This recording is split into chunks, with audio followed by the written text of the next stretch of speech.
It was a nice autumn night in the elemental nations, but as we focus on the one nation, specifically in the Fire Nation, and its village, Konohagaguru, we hear a lot of noise. What is that noise, you ask? Well, today is October 10th, the day the fourth defeated the Nine-Tails Fox, when all he did was sacrifice himself and his son for the better of the village. His son did not die, but was cursed to live a life of a Jinchuriki, which is a person who has one of the 9 bijus sealed inside of them,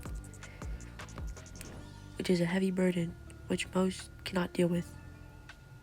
But the 4th Hokage trusted the 3rd in the village to give his son praise, instead of hate.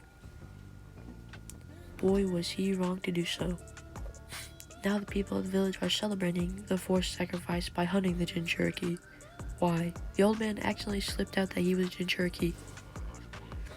Currently, we have the 4-year-old blonde, the son of the red hot habanero, and Konoha's yellow flash, hiding behind a pile of boxes in an alleyway that had an entrance and an exit to another street, which is risky taking, but the 4-year-old was always taking risks. He had a little palm over his hand, trying to control his breathing.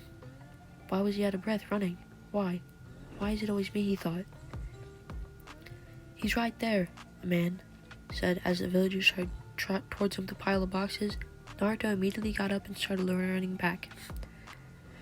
But not before looking back and seeing one of the men was pointing at the boxes. He had pale eyes, something Naruto would never forget.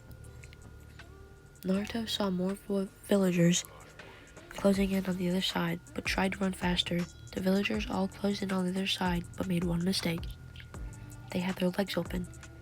With Naruto's height, he easily slipped through their legs and escaped for now. As Naruto looked back again to see a kunai thrown and hit his leg, he gave out a big scream, another kunai going straight for his head.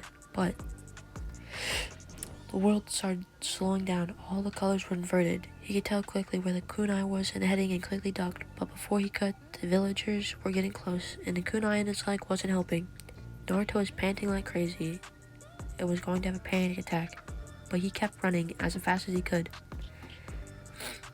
until he collapsed and the inevitable came. He was cut, they poured alcohol on his wounds, broke his bones, basically tortured him to the point where anyone else would go insane. I was on my way to the Hokage's office after an easy mission. I was jumping from roof to roof when I caught my eye, a patch of blood with a lot of red.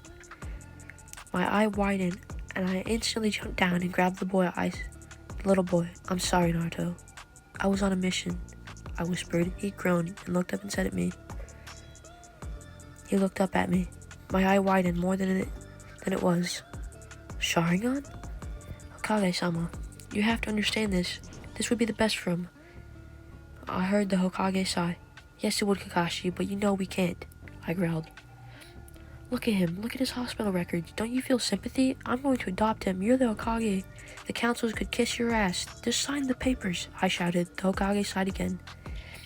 You know what this means, Kakashi. You either pick Anbu or Naruto, I nodded. Then retire from my post. As Naruto woke up, he put his arm to shield himself from the blinding light of the hospital. He heard a little gasp and turned to the voice of the said. To the voice of said sound, and it was a man with spiky gray hair and a mask covering his face. Naruto instantly was alarmed and started to pant. Naruto, calm down, the voice said as he placed his hand on the kid's shoulder. Naruto flinched and the man frowned at that Naruto's eyes darted to him. What do you want, mister? He spoke in a small voice. To make you my son. Naruto eyes widened. Your son? The man I smiled and nodded. Really? Wow, you're the nicest person ever, but you're not gonna leave me, are you? Kakashi again frowned at this and just ruffled his hair. Of course not.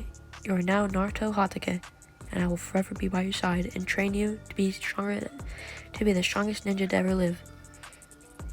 Naruto gasped. Even stronger than the 4th? Kakashi just chuckled and nodded. Even stronger than the 4th? Wait, what's your name? Kakashi Hatake.